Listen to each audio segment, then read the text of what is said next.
The power of habit book summary in Hindi. Hello दोस्तों, ये है चार्ल्स डुहिग की किताब the power of habit, why we do what we do and how to change की summary. ये बहुत ही interesting book summary है। अगर आपके पास कुछ टाइम है तो ये पूरा समरी पढ़े।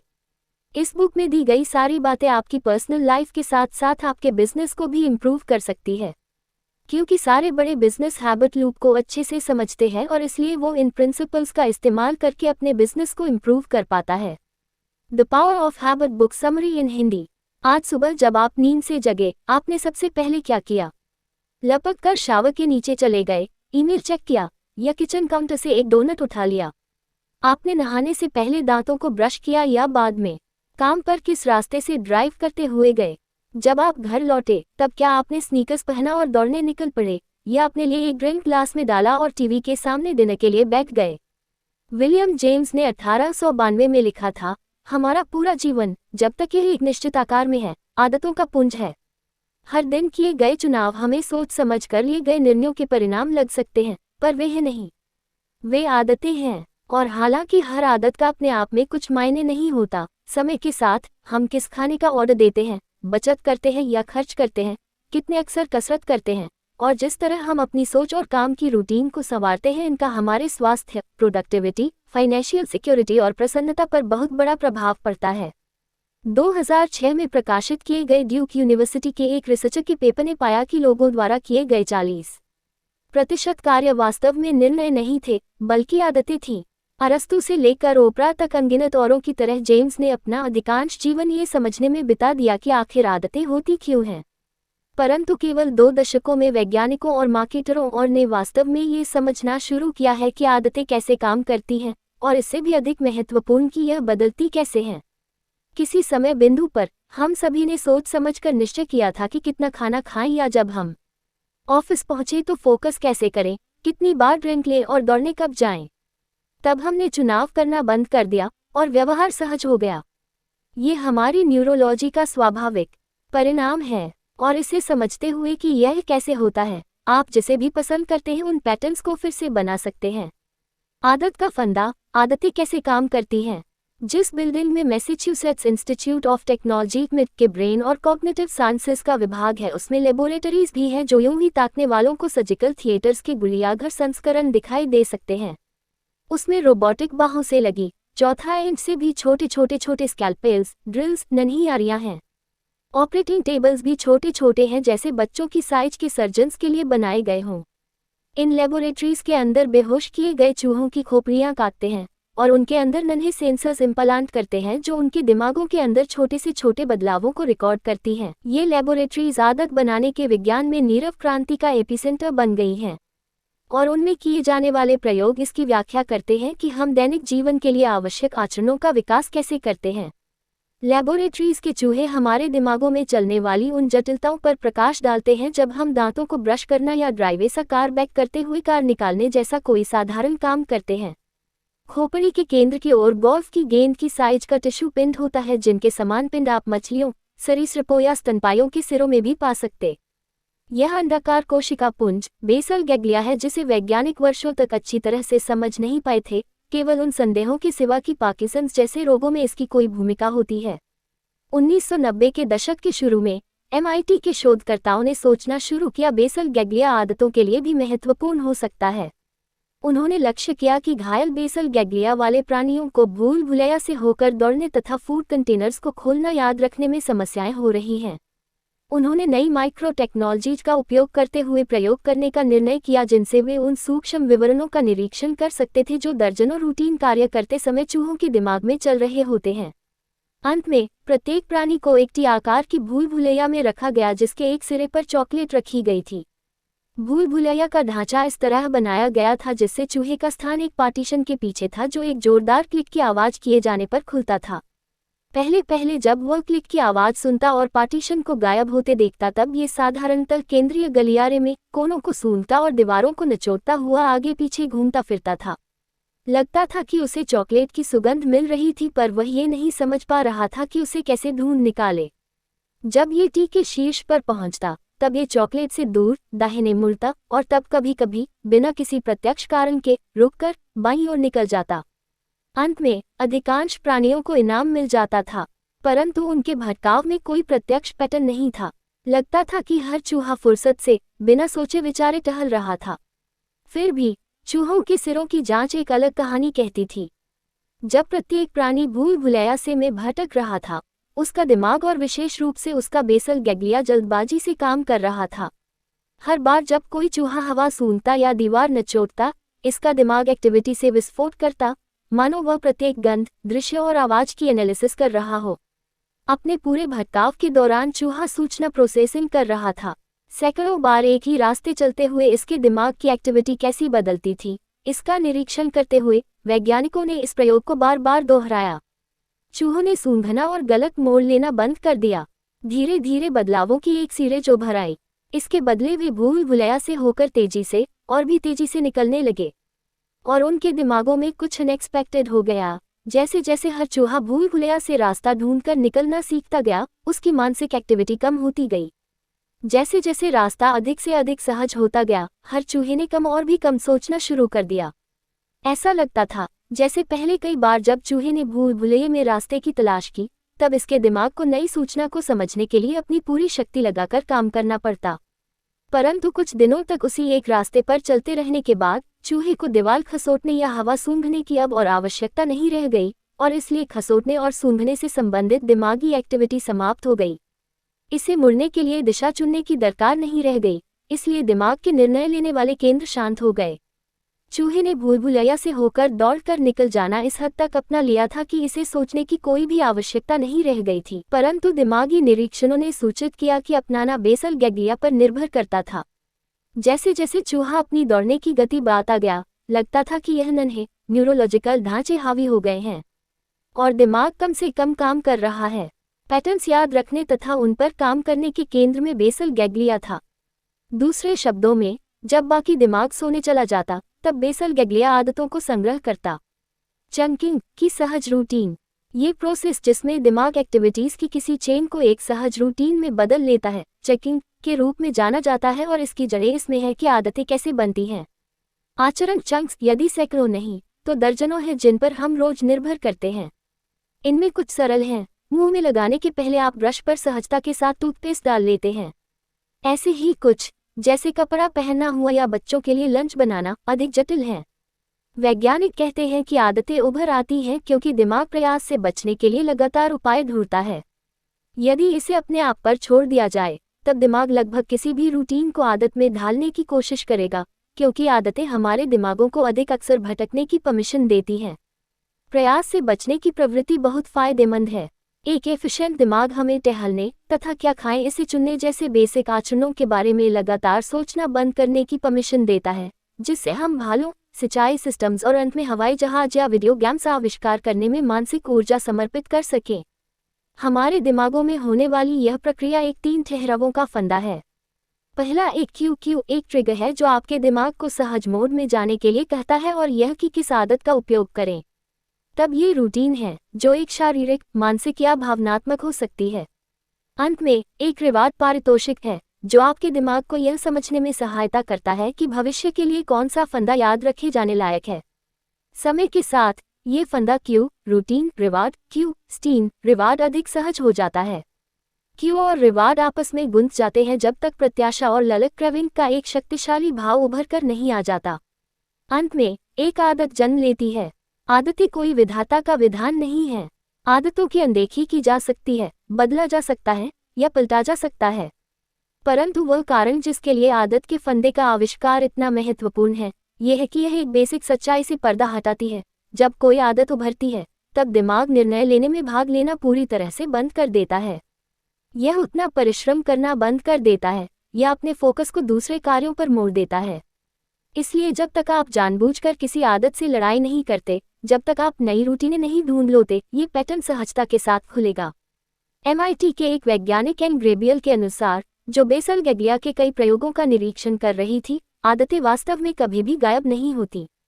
वे हमारी दिमागी ढांचे में एन्कोडेड हो जाती हैं। समस्या यह है कि आपका दिमाग अच्छी और बुरी आदतों में अंतर नहीं बता सकता, इसलिए यदि आपकी आदत बुरी है, ये वहाँ सही क्यूज और रिवॉर्ड्स की प्रतीक्षा करता हुआ हमेशा घात लगाए रहता है। आदतों के फंदों के बिना दैनिक जीवन की जरा सी बात से घबराकर हमारे दिमाग बंद हो जाएंगे।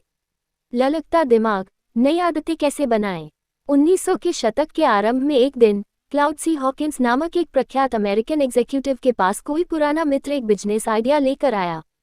उस मित्र ने बताया कि उसने एक अद्भुत प्रोडक्ट का आविष्कार किया था और पूरी तरह से आश्वस्त था कि वह बहुत चलेगा। यह एक मिंटी झागदार मिश्रण एक टूथपेस्ट था जिसका नाम उसने पेप्सोडेंट रखा था। उसने कहा कि यह उद्यम बहुत बड़ा होने वाला था, केवल यदि हॉपकिंस एक राष्ट्रीय प्रचार प्रसार कैंपेन डिजाइन करने में सहायता करने के लिए राजी हो जाए। उस समय हॉपकिंस एक तेजी से विकसित होते उद्योग का कर्णधार था जिसका केवल कुछ दशक पहले कोई अस्तित्व ही नहीं था, विज्ञापन। उसने पहले अज्ञात रह चुके दर्जनों प्रोडक्ट्स जैसे Quaker oats, Goodyear tyres, Bissell carpet sweeper, when camps pork and beans को गृहस्थियों में अविरल प्रयोग में लाई जाने वाली वस्तुओं में बदल दिया था। और इस प्रोसेस में उसने खुद को इतना धनी बना लिया था कि उसकी आत्मकथा माई लाइफ इन एडवर्टाइजिंग, जिसमें अधिक पैसे खर्च करने में आने वाली कठिनाइयों का वर्णन करने में कई चैप्टर समर्पित किए गए थे, सबसे अधिक बिकने वाली पुस्तक बन गई थी। हॉपकिंस के नियम हॉकिंस के द्वारा स्वयं निकाले गए उन नियमों की सीरीज के लिए प्रसिद्ध है जो ये समझाते हैं कि ग्राहकों में नई आदतें कैसे डाली जाएं। हॉकिंस के नियम हॉकिंस के द्वारा स्वयं निकाले गए उन नियमों की सीरीज के लिए प्रसिद्ध है जो ये समझाते हैं कि ग्राहकों में नई आदतें कैसे डाली जाएं। ये नियम उद्योगों को ट्रांसफॉर्म कर देते थे और अंत में मार्केटिंग करने वालों, शिक्षा सुधारकों, पब्लिक हेल्थ प्रोफेशनल्स, राजनीतिकों तथा सीईओएस के बीच पारंपरिक ज्ञान बन गए थे। जब उसका मित्र हॉकिंस के पास पेप्सोडेंट लेकर आया तो उस विज्ञापन वाले व्यक्ति ने केवल हल्की रुचि दिखाई की थी। इसमें कोई रहस्य नहीं था कि अमेरिकनों के दांतों का स्वास्थ्य भयानक गिरावट पर था। चूंकि जैसे जैसे ये देश अधिक धनवान होता गया, लोगों ने मीठे तथा प्रोसेस किए गए भोजनों को बड़ी मात्रा में खरीदना शुरू कर दिया था। जब सरकार ने प्रथम विश्व युद्ध के लिए लोगों की सेना में भर्ती शुरू की, तब इतने रंगरूटों के दांत सड़े हुए थे कि अधिकारियों ने कहा दांतों की खराब हाइजीन सुरक्षा पर खतरा थी। फिर भी जैसे कि हॉकिंस जानता था, टूथपेस्ट बेचना पैसों के मामले में आत्महत्या थी। समस्या यह थी कि शायद ही कोई टूथपेस्ट खरीदता था, क्योंकि इस देश की दांतों का समस्या के बावजूद बिरले ही कोई दांत ब्रश करता था। मैं अंत में कैंपेन का उत्तरदायित्व लेने के लिए राजी हो गया यदि वह स्टॉक के एक ब्लॉक पर मुझे 6 महीनों का ऑप्शन दे, हॉकिंस ने लिखा था। वह मित्र राजी हो गया। पैसों के मामले में ये हॉकिंस के जीवन का सबसे समझदारी भरा निर्णय साबित होने वाला था। साझेदारी के 5 वर्षों के अंदर हॉपकिंस ने पेप्सोडेंट को पृथ्वी पर सबसे अधिक जाने माने प्रोडक्ट्स में से एक बना दिया था और इस प्रोसेस में टूथब्रश करने की आदत बनाने में सहायता कर डाली, जो पूरे अमेरिका में चौंका देने वाली स्पीड से फैल गया। पेप्सोडेंट के पहले कैंपेन के 1 दशक बाद मतदान सर्वे करने वालों ने पाया कि दांतों को ब्रश करना आधी से अधिक अमेरिकी जनसंख्या के लिए एक रिवाज बन गया था। हॉकिंस ने दांत ब्रश करने की क्रिया को एक दैनिक एक्टिविटी में जमाने में सहायता की थी। बाद में हॉपकिंस ने गर्व के साथ कहा कि उसकी सफलता का रहस्य यह है कि उसने एक विशेष प्रकार के क्यू और रिवार्ड की खोज पा ली है जो किसी विशेष आदत के लिए ईंधन का काम करता है। यह एक इतनी शक्तिशाली अल्केमी है कि आज भी वीडियो गेम्स डिजाइनरों, फूड कंपनियों, अस्पतालों और करोड़ों सेल्स कर्मियों द्वारा संसार भर में इसके बेसिक सिद्धांतों का उपयोग किया जाता है। तब आखिरकार हॉपकिंस ने किया क्या था? उसने एक ललक की सृष्टि की थी, और जैसा कि प्रकट होता है, यही ललक आदत के फंदे को ताकत देती है। आदत को ताकत देने के लिए ललक की सृष्टि। पेप्सोडेंट बेचने के लिए हॉकिंस को एक ट्रिगर की आवश्यकता थी जो टूथपेस्ट के दैनंदिन उपयोग को जस्टिफाई करता। वह डेंटल टेक्स्ट बुक्स की एक थाक लेकर बैठ गया। उसने बाद में लिखा था कि इसे पढ़ना मुझे नीरस लगा। विन सिचुएशन सिर्फ वर्कप्लेस पर ही अप्लाई नहीं होती, ये हर तरह के रिलेशनशिप में एप्लीकेबल है। जब भी आपके अपने पार्टनर, आपके बच्चों, दोस्त या पड़ोसियों के साथ डिसएग्रीमेंट हो तो विन विन सिचुएशन के बारे में सोचें। फिर आप देखेंगे कि कैसे आपके हर रिलेशन में और भी ज़्यादा प्यार और ट्रस्ट आएगा। हैबिट 5, पहले खुद दूसरों को समझने की कोशिश करें, फिर दूसरों से उम्मीद करें कि वे आपकी बात समझें। क्या आपको याद है कि लास्ट बार कब किसी ने आपसे अपनी प्रॉब्लम शेयर की थी? और क्या आपने उनकी बात सच में सुनी भी थी? क्या आपने एडवाइस देने से पहले उनकी फीलिंग्स को समझा था? पहले आप दूसरों को समझने की कोशिश करें, फिर उनसे उम्मीद करें कि वो आपकी बात समझे। ये अच्छे कम्युनिकेशन का यही तरीका है। हम अपनी राइटिंग, रीडिंग, स्पीकिंग और लिसनिंग के जरिए कम्युनिकेट करते हैं। बचपन में हम लिखना, पढ़ना और बोलना सीखने में सालों लगा देते हैं। लेकिन किसी की बात सही ढंग से सुनने के लिए ऐसी कोई ट्रेनिंग नहीं है। किसी के साथ कम्युनिकेट करने का सबसे बेस्ट तरीका ये है कि पहले हम ये समझने की कोशिश करें कि आखिर वे कहना क्या चाहते हैं। गुड लिसनिंग वो होती है जब आप खुद को सामने वाले की सिचुएशन में रखकर सोचते हैं। तभी आप सही तरीके से समझ पाएंगे कि वो इंसान कहना क्या चाहता है। जब आप सुनते नहीं हैं तो आप उस इंसान की बात समझे बगैर रिप्लाई करने लगते हैं, मगर जब आप समझने की कोशिश करते हैं तभी आपको पता चलता है कि वो इंसान असल में कैसा फील कर रहा है। और जब आप इस तरीके से किसी की बात सुनेंगे तभी जाकर उस इंसान को कोई अच्छी एडवाइस दे पाएंगे या उनकी सच में कोई हेल्प कर पाएंगे। एक बार एक आदमी किसी ऑप्टोमेट्रिस्ट के पास गया। उसको कुछ विजन की प्रॉब्लम हो गई थी। उस आदमी ने ऑप्टोमेट्रिस्ट को बताया कि उसको क्लियरली कुछ दिखाई नहीं दे रहा है। तो उस ऑप्टोमेट्रिस्ट ने क्या किया कि उसने उस आदमी को अपना चश्मा दे दिया।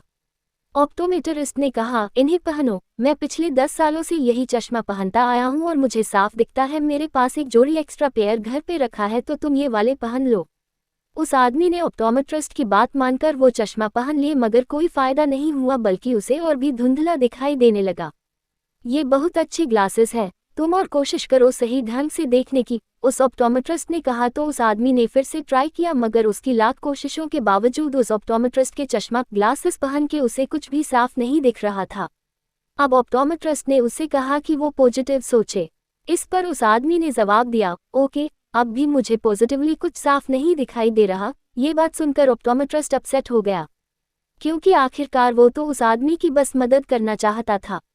उसे लगा कि शायद वो आदमी झूठ बोल रहा है और अनग्रेटफुल है। हम भी कई बार ठीक इसी तरह उस ऑप्टोमेट्रिस्ट के जैसे ही बिहेव करते हैं। हम यही कहते रहते हैं कि अगर मैं तुम्हारी जगह होता, या मेरी बात मान के देखो। लेकिन हम कभी भी ये ट्राई नहीं करते कि वो आदमी वाकई में कैसा फील कर रहा है। और इसका रिजल्ट ये निकलता है कि वो इंसान हम पर कभी यकीन नहीं करेगा और न ही कभी दोबारा हमारे पास अपनी प्रॉब्लम लेकर आएगा। अगर आप सच में किसी की हेल्प करना चाहते हैं तो सबसे पहले उन्हें समझने की कोशिश करें। ऐसा करके आप उनका ट्रस्ट जीत सकते हैं और उन्हें यकीन हो जाएगा कि आपके एक्शन के पीछे कोई मोटिव नहीं, बस हेल्प करने की इच्छा है। फिर वो भी आपको समझना शुरू कर देंगे। Habit 6, synergies. सिनर्जी का मतलब है the whole is greater than the sum of its parts, यानी जब एक आदमी दूसरे की मदद करता है तो दोनों साथ मिलकर बहुत कुछ अकम्प्लिश कर सकते हैं। जब एक टीम का मेंबर दूसरे टीम मेंबर के साथ मिलकर काम करता है तो वो दोनों मिलकर अकेले इंसान के मुकाबले बहुत कुछ ज़्यादा अचीव कर सकते हैं। जब भी कोई नेचुरल डिजास्टर या कैलामिटी जैसे आग, टाइफून या अर्थक्वेक होता है तो लोग सिनर्जीज होते हैं, यानी साथ मिलकर काम करते। वो मुसीबत में पड़े लोगों को मदद करने के लिए आगे आते हैं। तब लोग अपने डिफरेंसेस भूल जाते हैं। मुश्किल सिचुएशंस में लोगों के अंदर कोऑपरेट करने की फीलिंग्स ले आती है और सब तुरंत मिलजुल कर सर्वाइव करने के लिए ट्राई करते हैं। सिनर्जी के मतलब कोऑपरेट या कोलैबोरेशन भी है। इसका मतलब साथ मिलकर चलना और कंबाइंड एफर्ट्स भी है।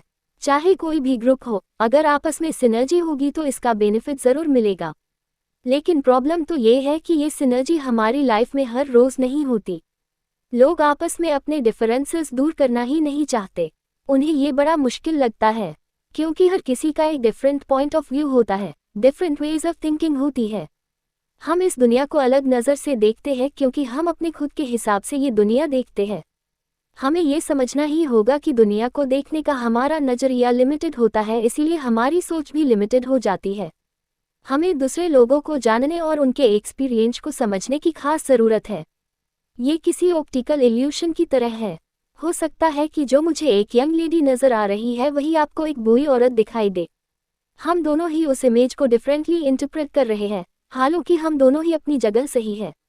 तो इस बात पर बहस करने का कोई फ़ायदा नहीं है।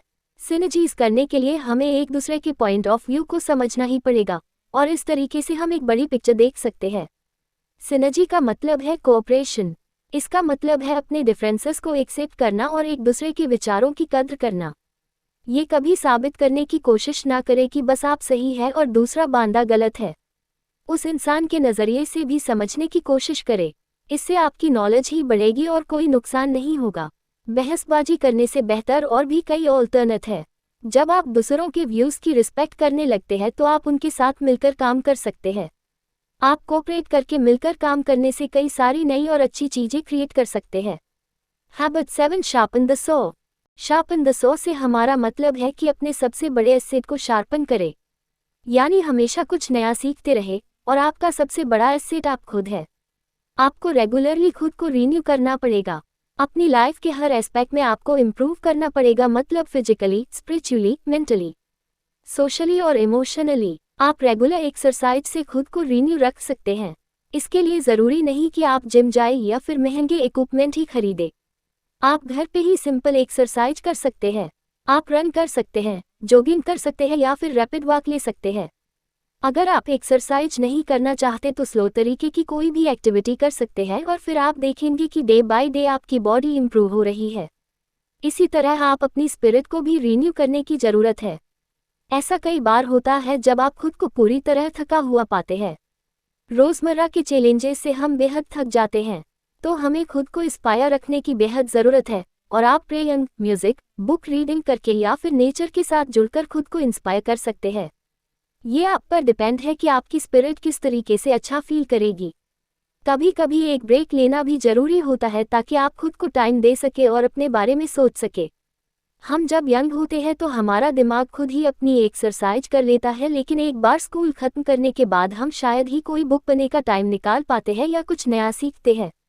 लेकिन लर्निंग सिर्फ स्कूल तक ही लिमिट नहीं होनी चाहिए। हम इसके बाद भी खुद को एजुकेट करने के तरीके ढूंढ सकते हैं। अपने डेली रूटीन के कामों से हटकर कुछ अलग चीज़ें ट्राई करें। खुद को चैलेंज करें कि आप कम से कम हर महीने एक बुक पूरी पढ़ सके।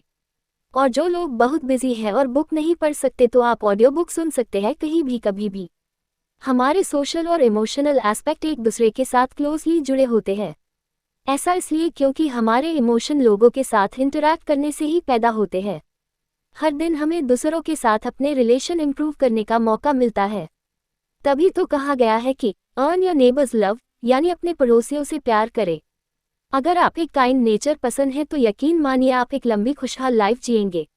अब इमेजिन करें कि जैसे आप जंगल में वॉक पर गए हो, आपको एक आदमी नजर आता है जो एक छोटे से पेड़ को काट रहा है। आप देखते हैं कि वो आदमी काफी थक गया है, तो आप उससे पूछते हैं कि वो कितनी देर से ऐसा कर रहा है।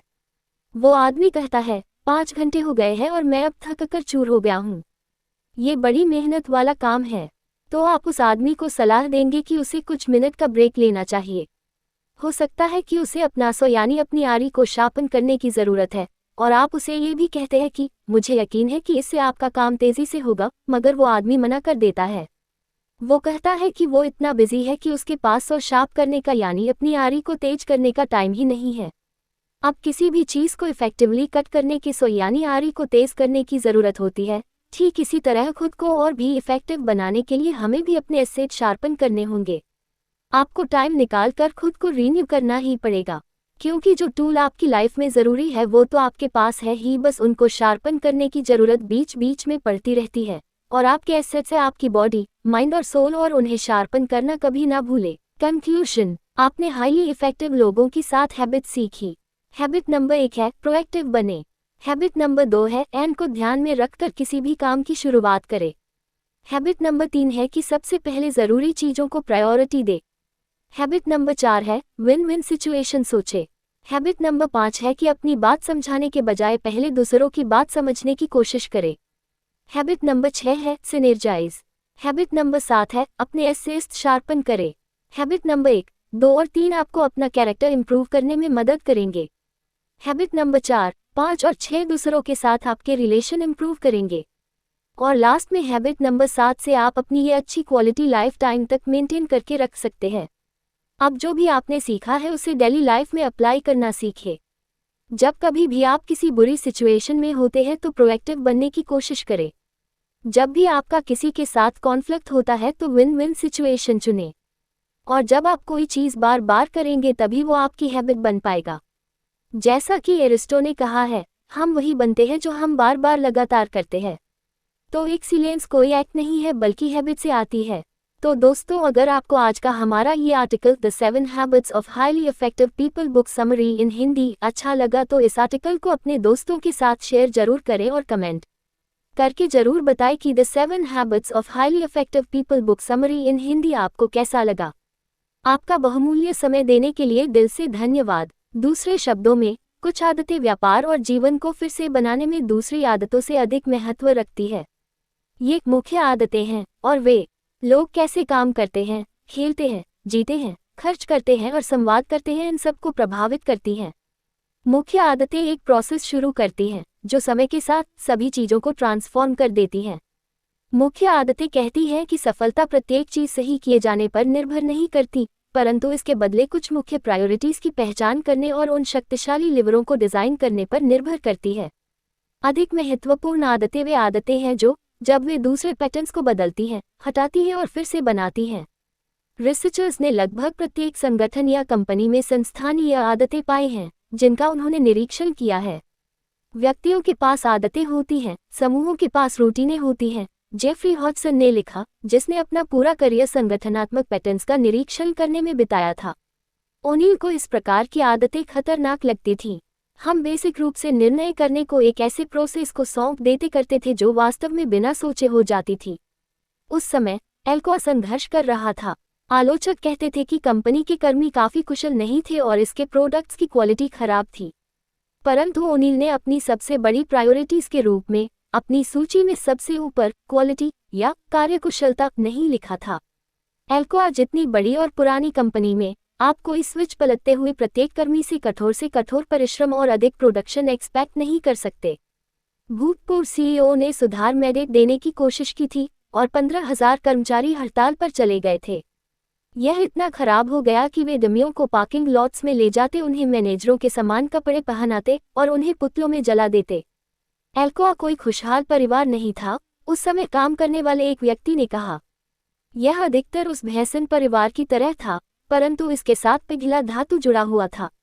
ओनील ने सोचा कि उसकी टॉप प्रायोरिटी कुछ ऐसी होनी चाहिए कि प्रत्येक व्यक्ति, यूनियन और एग्जीक्यूटिव्स सहमत हों कि यह महत्वपूर्ण थी। उसे एक फोकस की आवश्यकता थी जो लोगों को साथ ला सके, जो लोग कैसे काम करते और संवाद करते थे, इन्हें बदलने के लिए उसे एक लिवरेज दे। लिवरेज के लिए फोकस चुनना। मैं बुनियादी चीजों पर गया, ओनील ने कहा। हर व्यक्ति इसके योग्य है कि वह काम उतना ही सुरक्षित रूप में छोड़े जितना वह आया था, ठीक है? आपको भयभीत नहीं होना चाहिए, अपने परिवार को खिलाना आपको मार डालेगा। यही वह चीज थी जिस पर मैंने फोकस करने का निर्णय लिया, प्रत्येक व्यक्ति की सुरक्षा आदत को बदल डालना। अपनी सूची के शीर्ष पर ओनील ने लिखा, सुरक्षा तथा एक दुस्साहसी टारगेट रखा, 0 जख्म। 0 फैक्ट्री नहीं, 0 जख्म, बस यही उसकी कमिटमेंट रहेगी, चाहे इस पर जितना भी खर्च हो, कोई बात नहीं। दृष्टिकोण की दमक यह थी कि वास्तव में ओनील के साथ कर्मी सुरक्षा के बारे में बहस नहीं करना चाहता था। यूनियनें बेहतर सुरक्षा नियमों के लिए वर्षों से संघर्ष कर रही थी। मैनेजर भी इसके बारे में बहस नहीं करना चाहते।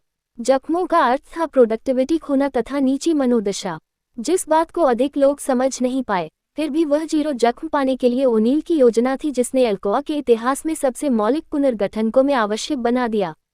कर्मियों की सुरक्षा करने के लिए एल्कोआ को पृथ्वी पर सबसे सुव्यवस्थित एल्यूमिनियम कंपनी बनना था। इसके कारण सुरक्षा योजना को आदत के फंदे पर मॉडल किया गया था। उसने एक सरल क्यू की पहचान कर ली, किसी कर्मचारी का जख्म। उसने एक सहज रूटीन जारी किया, किसी भी समय जब कोई जख्मी होता, यूनिट प्रेसिडेंट 24 घंटे के अंदर ओनील के पास रिपोर्ट करना पड़ता और यह सुनिश्चित करने के लिए एक योजना प्रस्तुत करनी पड़ती कि यह जख्म फिर कभी नहीं होगा। और इसमें एक प्राइज था, प्रमोशन केवल उन्हीं व्यक्तियों को दी जाती जो इस सिस्टम को अपना लेते थे। जैसे ही एल्कोआ के सुरक्षा पैटर्न बदले, कंपनी के अन्य पहलू तथा वे नियम भी जिनका विरोध करते हुए यूनियनों ने दशकों बिताए थे, जैसे व्यक्तिगत कर्मियों की प्रोडक्टिविटी का माप किया जाना, जिन्हें अचानक अपना लिया गया, क्योंकि ऐसे माप हर एक व्यक्ति को यह समझने में सहायता करते थे कि मैन्युफैक्चरिंग सिस्टम प्रणाली का कौन सा भाग काम नहीं कर रहा था और सुरक्षा संकट पैदा कर रहा था। वे नीतियां जिनका मैनेजरों ने चिरकाल से विरोध किया था, जैसे जब गति अत्यधिक बढ़ जाए तब कर्मियों को प्रोडक्शन बंद करने के लिए ऑटोनॉमी दिया जाना, अब उनका स्वागत किया जाने लगा, क्योंकि इससे पहले कि वे हो जाएं, जख्मों को रोकने के लिए यही सबसे बढ़िया उपाय था। ओनील ने कभी भी यह वादा नहीं किया था कि कर्मियों की सुरक्षा पर उसका फोकस एल्कोआ के मुनाफे बढ़ाएगा। फिर भी जैसे जैसे संगठन में नई रूटीनें चलने लगी, व्यय कम हो गए, क्वालिटी ऊंची हो गई और प्रोडक्शन आकाश छूने लगा। यदि पिघलते धातु का छलकना कर्मियों को चोटिल करता था, तब उसे ढालने के सिस्टम को रिडिजाइन किया जाता, जिससे जख्म कम होने लगे। इससे पैसा भी बचा, क्योंकि छलकाव में एल्कोआ के कच्चे माल का कम नुकसान हुआ। यदि कोई मशीन हमेशा खराब होती रहती थी, तब उसे बदल दिया गया, जिसका अर्थ हुआ कि कर्मचारियों के हाथों पर पुर्जों के टूटकर गिरने और जख्मी करने का खतरा कम हो गया। इसका अर्थ ये भी हुआ कि प्रोडक्ट्स की क्वालिटी बढ़ गई। जैसा कि अल्कोआ को पता चला कि उपकरणों का ठीक से काम नहीं करना घटिया एल्यूमीनियम का मुख्य कारण था। शुरुआती बदलाव चेन रिएक्शंस शुरू करते हैं। रिसर्चर्स को दर्जनों अन्य व्यवस्थाओं में भी इसी तरह की डायनेमिक्स का पता लगा है, जिसमें व्यक्तिगत जीवन भी सम्मिलित है। स्टडीज ने दर्ज किया है कि जिन परिवारों में आदतन दिन एक साथ बैठकर किया जाता है, उनमें जो बच्चे पलते हैं, लगता है कि उनका होमवर्क कौशल अधिक होता है, उनके ग्रेड अच्छे आते हैं, उनमें भावनात्मक नियंत्रण अधिक होता है तथा आत्मविश्वास अधिक होता है। हर सुबह अपना बिस्तर सहेजना बेहतर प्रोडक्टिविटी, वेल बीइंग की बेहतर भावना तथा बजट से लगे रहने की बेहतर कुशलताओं के साथ संबंधित है। ऐसा नहीं है कि पारिवारिक भोजन और स्वच्छ बिस्तर बेहतर ग्रेड्स तथा कम फिजूल खर्ची का कारण है, परंतु किसी न किसी तरह ये शुरुआती बदलाव चेन रिएक्शंस की शुरुआत कर देते हैं, जो दूसरी अच्छी आदतों की जड़ जमाने में सहायता करती हैं। यदि आप मुख्य आदतों को बदलने या आदतें पैदा करने पर फोकस करते हैं, तब आप व्यापक बदलाव ला सकते हैं। वे नए ढांचे बनाते हुए दूसरी आदतों को फलने फूलने में सहायता करती और वे उन संस्कृतियों को स्थापित करती हैं जहां बदलाव संक्रामक हो जाता है। स्वतंत्र इच्छा की न्यूरोलॉजी। क्या हम अपनी आदतों के लिए उत्तरदायी हैं? आदतें उतनी सरल नहीं होती जितनी वे दिखती हैं। आदतें, यदि हमारे दिमागों में जड़ें जमा भी हैं, फिर भी वे विधाता का विधान नहीं हैं। यदि एक बार हम जान जाएं कि कैसे चुनें, तब हम अपनी आदतें चुन भी सकते हैं। हम आदतों के बारे में जो भी जानते हैं, भूलने वाले रोगियों का अध्ययन करने वाले न्यूरोलॉजिस्ट से लेकर कंपनियों को फिर से बनाने वाले संगठन विशेषज्ञ तक, वही यही है कि यदि आप जान जाएं कि वे कैसे कार्य करती हैं, तब इनमें से किसी को भी बदला जा सकता है। सैकड़ों आदतें हमारे दिनों को प्रभावित करती हैं। हम सुबह कपड़े कैसे पहनते हैं, अपने बच्चों से बातें करते हैं और रात को सोते हैं, इनमें हमारा मार्गदर्शन करती हैं। वे इसे भी प्रभावित करती हैं कि हम लंच में क्या खाते हैं, व्यापार कैसे करते हैं और काम के बाद हम कसरत करते हैं या बियर पीते हैं। इनमें से प्रत्येक का एक अलग क्यू है और प्रत्येक एक यूनिक प्राइज देता है। कुछ सरल हैं और दूसरी जटिल हैं, जो भावनात्मक ट्रिगर से लेती हैं तथा न्यूरोकेमिकल प्राइज देती हैं। परंतु हर एक आदत, चाहे वह कितनी भी जटिल क्यों न हो, लचीली है। सबसे अधिक दुष्क्रियाशील कंपनियां अपने आप को ट्रांसफॉर्म कर सकती हैं। फिर भी किसी आदत को सुधारने के लिए आपको इसे बदलने का निश्चय करना पड़ेगा। आपको जानबूझकर क्यूज और रिवॉर्ड्स पहचानने का कठिन कार्य स्वीकार करना पड़ेगा जो आदतों की रूटीन को चालित करती हैं तथा अल्टरनेटिव्स ढूंढने पड़ेंगे।